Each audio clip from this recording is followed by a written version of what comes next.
Oi, meu nome é Marco Aurélio Gal, mas pode me chamar só de Gal. Trabalho com audiovisual e hoje eu vou falar sobre o filme Campo Cidade. Antes de começar o vídeo, eu queria pedir para vocês se inscreverem no canal, deixar um like, escrever um comentário, ajudar na divulgação do canal. Campo Cidade ganhou o prêmio de melhor direção na mostra paralela Encounters, no Festival de Berlim. Eu gostei de Campo Cidade, mas confesso que não é o meu trabalho preferido, da diretora Juliana Roas, que é uma das minhas diretoras preferidas. E embora o filme consiga marcar bem a forte personalidade da diretora, ele perde um pouco de ritmo na metade final, com a apresentação de uma outra história, e o desenvolvimento dessas outras personagens acaba ficando um pouco acelerado, e isso compromete um pouco a experiência de assistir o filme inteiro, que apesar de eu ter gostado, fica atrás de outros trabalhos dela. O filme conta duas histórias sobre imigração, luto e a relação entre o rural e o urbano.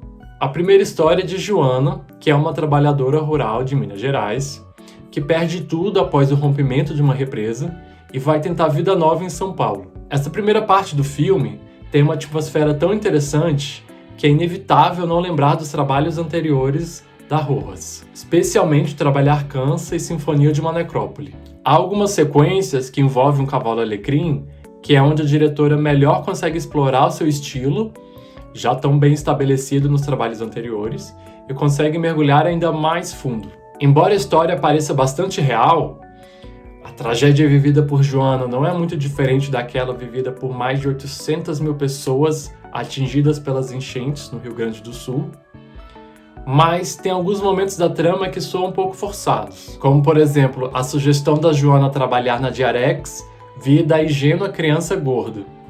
Por que uma criança conheceria esse app? Por que ela identificaria a necessidade de Joana trabalhar? Pareceu mais uma necessidade do roteiro do que um acontecimento natural das personagens. A segunda história é de Flávia, interpretada por Mirella Façanha, que se muda para a fazenda que herdou após a morte de seu pai. E a adaptação a esse novo lugar testa os limites da sua relação com a sua parceira Mara, interpretada por Bruna Linsmeyer. Enquanto a segunda parte de Cidade e Campo tem uma história muito interessante, o problema é que falta tempo para desenvolver essas relações entre esses personagens e os seus conflitos. Há muitas linhas narrativas que a história precisa desenvolver. A relação da Flávia com o pai, a relação da Flávia com a sua parceira Mara, a relação da Flávia com uma figura misteriosa, Isabel. E essa pressa para desenvolver todas essas relações faz com que o filme perca um pouco de ritmo na metade final e fique um pouco cansativo. Há uma cena que as personagens tomam ayahuasca, que é uma das sequências mais memoráveis do filme, pelo trabalho de edição, pelo trabalho de decupagem, de ritmo.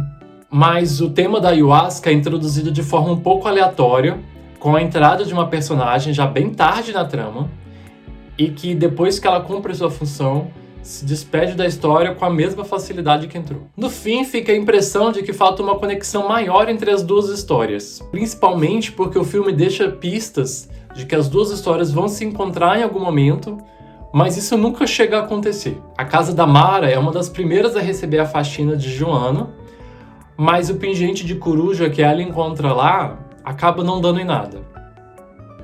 A gente também espera a chegada de Getúlio, o filho de Joana, que ela espera retornar para sua casa, e que ele vai visitar a casa de Flávia em algum momento.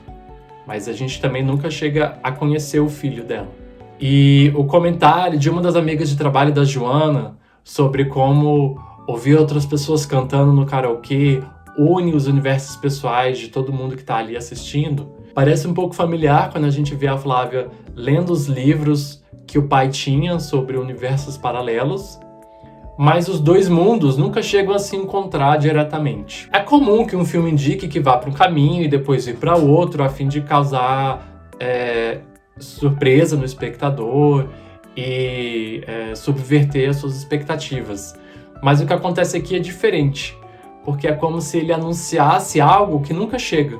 Mesmo assim, eu recomendo a todos assistirem Campo Cidade no cinema, tirar a sua própria opinião sobre o filme. Então é isso. Se vocês tiverem sugestão de outro filme ou tema que quer que eu comente aqui, só deixar a sua sugestão aqui no canal, nos comentários. E a gente se vê. Tchau, internet!